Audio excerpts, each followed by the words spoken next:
Hello students, हम पढ़ रहे हैं चैप्टर 3 विद्युत रसायन इलेक्ट्रोकेमिस्ट्री। तो आज का हमारा टॉपिक है रासायनिक सेल हेतु नरनस्ट समीकरण तथा इसके अनुप्रयोग, Nernst equation and its application to chemical cells. तो आज का टॉपिक समझने के लिए आप मेरे साथ अंत तक के बने रहिए। तो चलिए आज की क्लास स्टार्ट करते हैं। जो नरनस्ट नाम के साइंटिस्ट थे, उन्होंने अलग अलग ताप एवं सांद्रता वाले विलयन जो उसके सेल विभव को मापने के लिए एक समीकरण दिया, जिसमें मानक सेल विभव केवल 298 केल्विन ताप और 1 मोलरता सांद्रता के लिए होता है। तो किसी सामान्य इलेक्ट्रोड के लिए हम अभिक्रिया कैसे लिखते हैं? Mn++ n इलेक्ट्रॉन से बन रहा है m, यानी कि यहाँ पर जो m है ये धातु को दर्शा रहा है और n जो है इलेक्ट्रॉनों की संख्या को दर्शा रहा है। तो यहाँ पर जितने भी इलेक्ट्रॉनों को त्यागा जाएगा उसकी संख्या को यहाँ पर दर्शाया जाएगा। तो नरनस्ट ने जो समीकरण दिया उसको हम कैसे लिखते हैं? जो नरनस्ट समीकरण है उसको, जो E अर्ध सेल इक्वल टू E0 अर्ध cell minus RT upon NF in metal solid upon metal ion aqueous. मतलब कि यहाँ पर जो M दर्शा रहा है वो मेटल यानी धातु को दिखा रहा है, क्योंकि यहाँ पर हम किसी सामान्य इलेक्ट्रोड के लिए ले रहे हैं।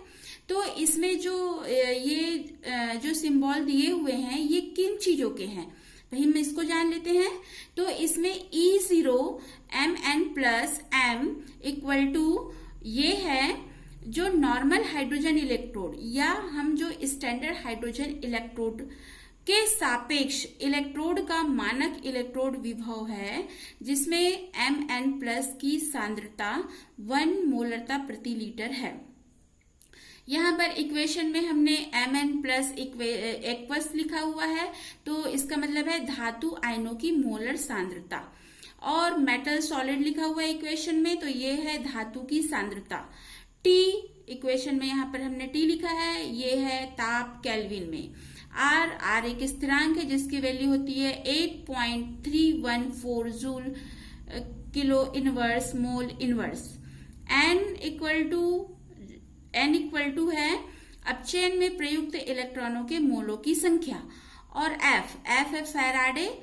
एक फैराडे इक्वल टू होता है 96,500 कूलम। ये जो फैराडे का है हमने फैराडे लॉ में पढ़ा हुआ है। यदि आपने पिछली वीडियो नहीं देखी है तो डिस्क्रिप्शन में जाकर के आप देख लीजिए, वहां लिंक दिया गया है। आप फैराडे लॉ और हाइड्रोजन जो स्टैंडर्ड हाइड्रोजन इलेक्ट्रोड से रिलेटेड वीडियो है वो आप देख सकते हैं। तो यहाँ पर हमने ये देखा नरनस्ट समीकरण और उसके सिंबल किससे रिलेटेड है। तो यहाँ पर हम देखते हैं जो नरनस्ट समीकरण है, ये नरनस्ट समीकरण को जब लघुगणक का आधार tan में परिवर्तित करते हैं, तो इसको लघुगणक का आधार tan में परिवर्तित करने पर हम इसको कैसे लिख सकते हैं?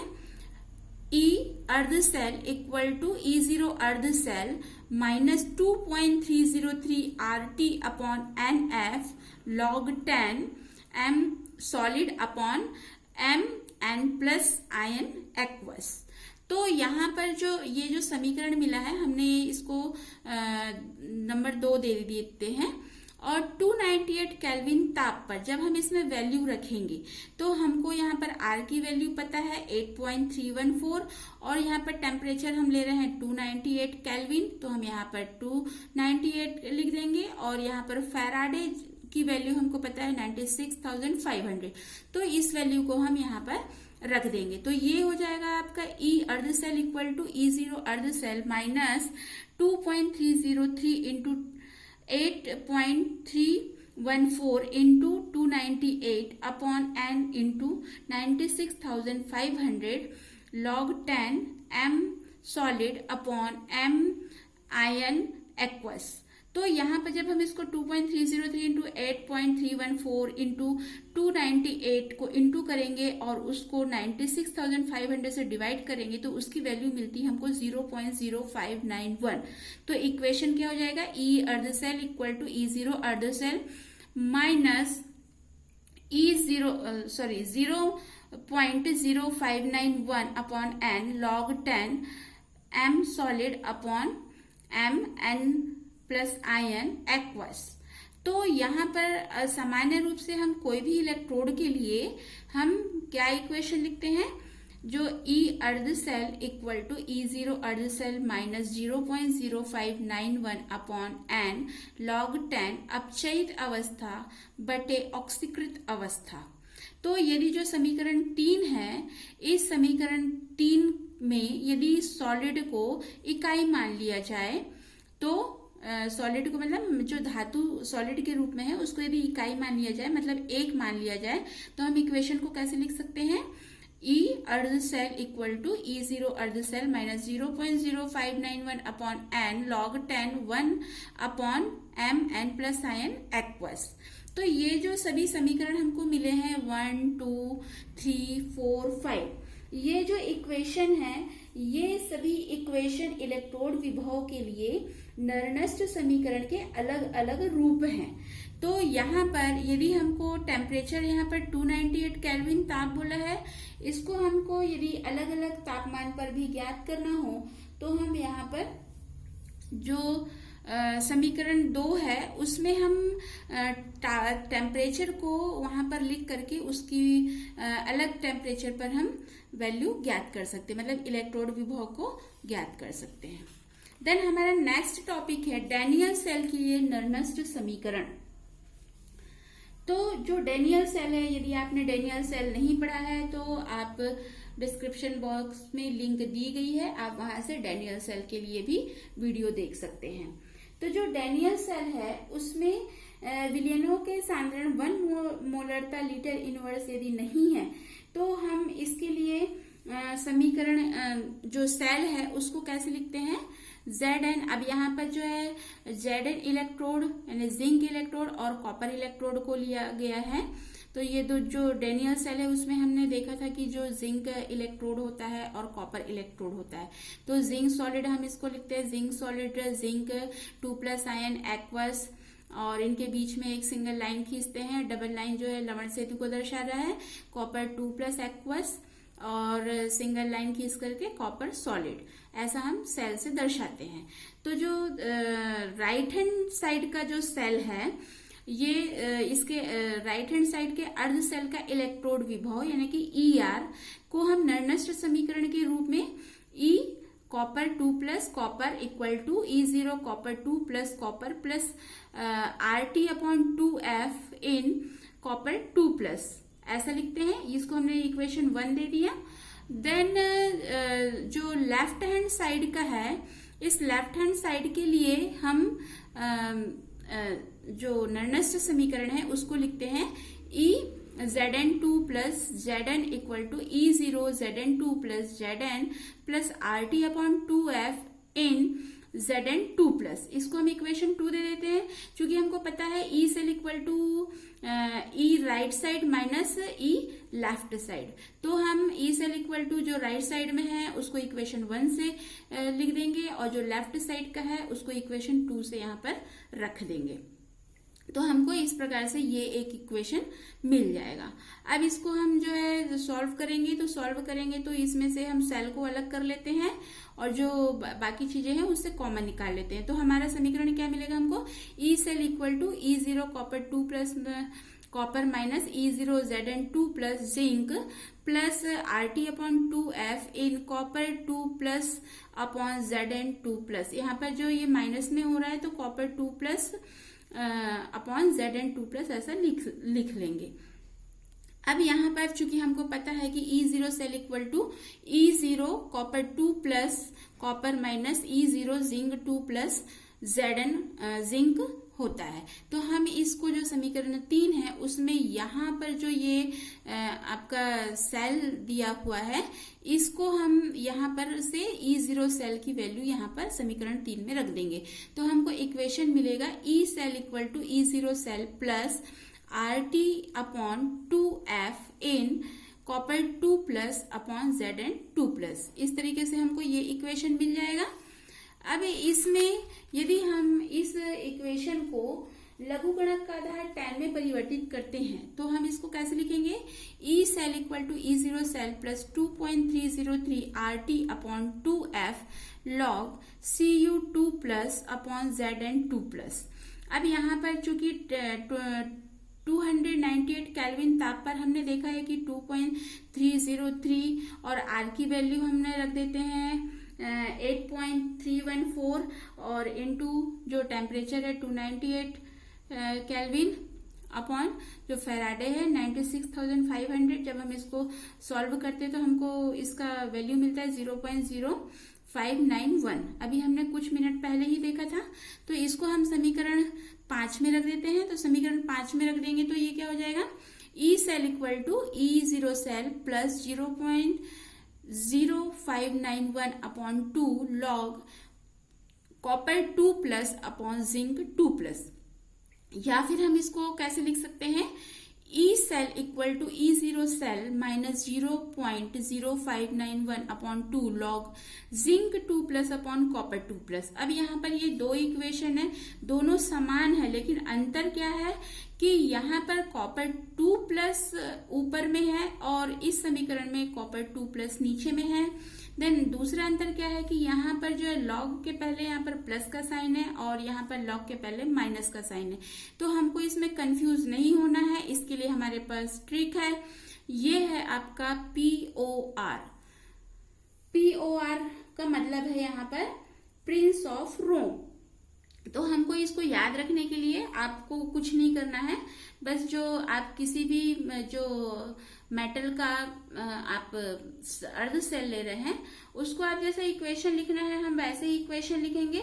बस यहाँ पर ध्यान रखना है कि लॉग के पहले जब धन का चिन्ह आएगा तो यहाँ पर हमको ऑक्सीकृत अवस्था बटे अपचयित अवस्था को लिखना है, और जब यहाँ पर माइनस का साइन आएगा, लॉग के पहले जब माइनस का साइन आएगा तो यहाँ पर ऊपर में अपचयित अवस्था बटे नीचे में ऑक्सीकृत अवस्था, मतलब अंश में अपचयित और हर में ऑक्सीकृत अवस्था। और जब लॉग के पहले प्लस का साइन है तो अंश में ऑक्सीकृत अवस्था और हर में अपचयित अवस्था, ऐसा लिखेंगे।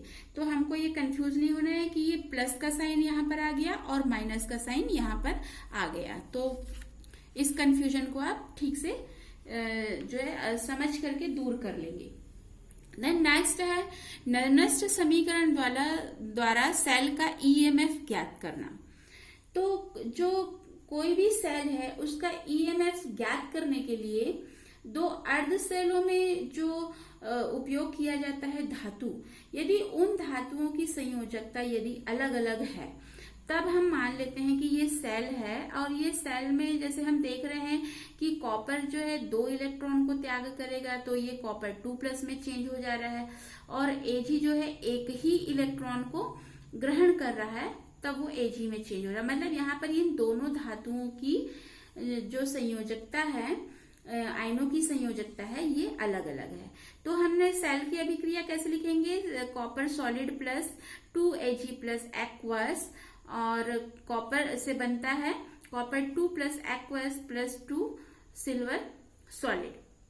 तो यहाँ पर जो अभिक्रिया है इसको हम अलग अलग दर्शाएंगे। तो ये कैसा हो जाएगा, कॉपर सॉलिड से 2 इलेक्ट्रॉन निकल रहे हैं या त्यागा जा रहा है, तो कॉपर 2 प्लस से 2 इलेक्ट्रॉन त्यागा जा रहा है, और ये हम इसको इक्वेशन 1 दे दिए। और जो सिल्वर है, ये सिल्वर जो है 1 इलेक्ट्रॉन को ग्रहण कर रहा है और ये सिल्वर सॉलिड में चेंज हो रहा है, इसको हम इक्वेशन 2 दे देते हैं। अब चूंकि जो इसमें इलेक्ट्रॉन की संख्या को बराबर करना है तो हम इक्वेशन 2 में जो है 2 से गुणा कर देते हैं।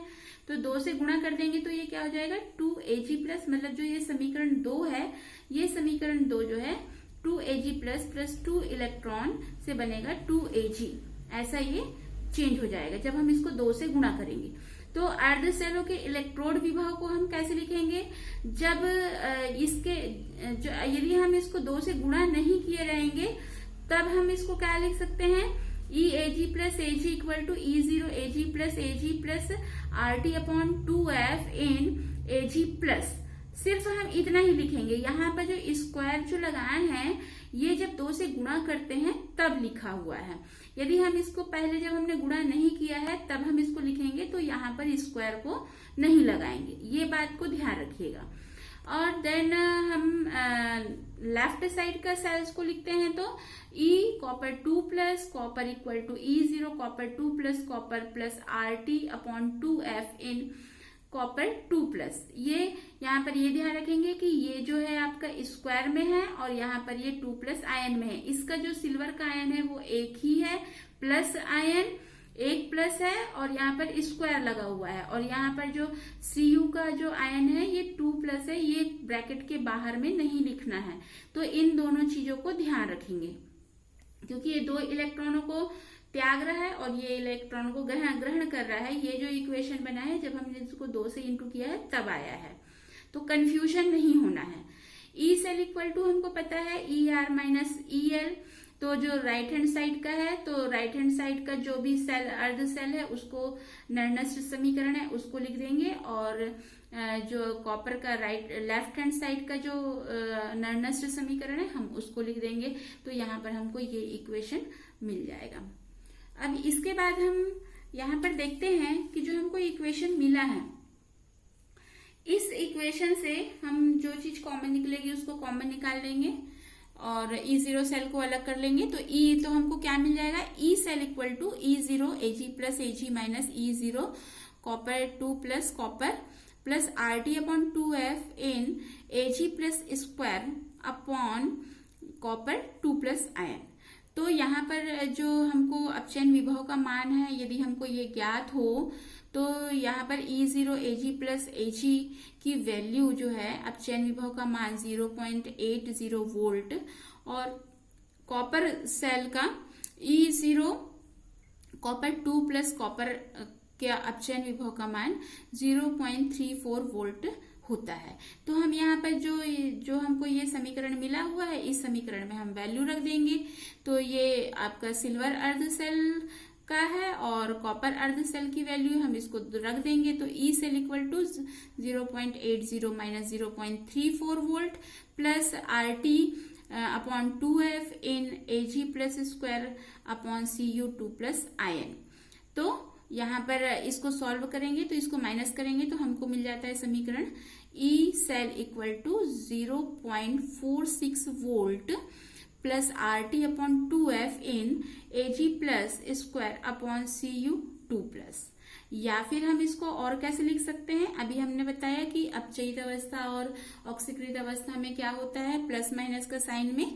तो हम इसको और कैसे लिख सकते हैं, E cell equal to 0.46 volt minus RT upon 2F in copper 2 plus upon Ag plus square. तो यहाँ पर यदि हमको इस समीकरण में Ag प्लस की और कॉपर 2 प्लस आयन की सांद्रता का मान रख करके हम सेल के EMF की गणना मतलब इलेक्ट्रोमोटिव फोर्स या विद्युत वाहक बल की गणना कर सकते हैं। यदि कोई भी सामान्य विद्युत रासायनिक अभिक्रिया जैसे मान लीजिए small a capital A plus small b capital B और इलेक्ट्रॉन की संख्या जो भी रहेगी जो भी निकलेगा तो उससे बनता है small c capital C plus small d capital D। जो यहाँ पर small a b c d है ये उसके मोलों की संख्या है, पदार्थ के मोलों की संख्या, और यहाँ पर एक जो कैपिटल A b और c d है ये ए बी जो है अभिकारक है और सी डी जो है क्रियाफल है। तो इसके लिए हम नर्नस्ट समीकरण लिखते हैं। तो नर्नस्ट समीकरण होगा E cell equal to E0 cell plus 2.303 RT upon NF log 10 और A की पावर A B के पावर B अपॉन C के पावर C और D के पावर स्मॉल d होगा। और इसको हम यहाँ पर प्लस का साइन लेकर के लिखे हैं तो यदि माइनस का साइन लेकर के लिखेंगे तो यहाँ पर C अंश में जो है C के पावर स्मॉल c और कैपिटल D के power small d upon capital A के पावर स्मॉल a और कैपिटल B के पावर स्मॉल b। ऐसा करके हम नर्नस्ट समीकरण के रूप में कोई भी विद्युत रासायनिक अभिक्रिया के लिए हम ऐसा लिख सकते हैं। तो आपको आज का वीडियो पसंद आया होगा तो आप लाइक कीजिए, सभी बच्चों तक पहुंचे इसलिए शेयर कीजिए और नोटिफिकेशन आपके पास सबसे पहले पहुंचे तो वीडियो को सब्सक्राइब कीजिए। Thanks for watching this video.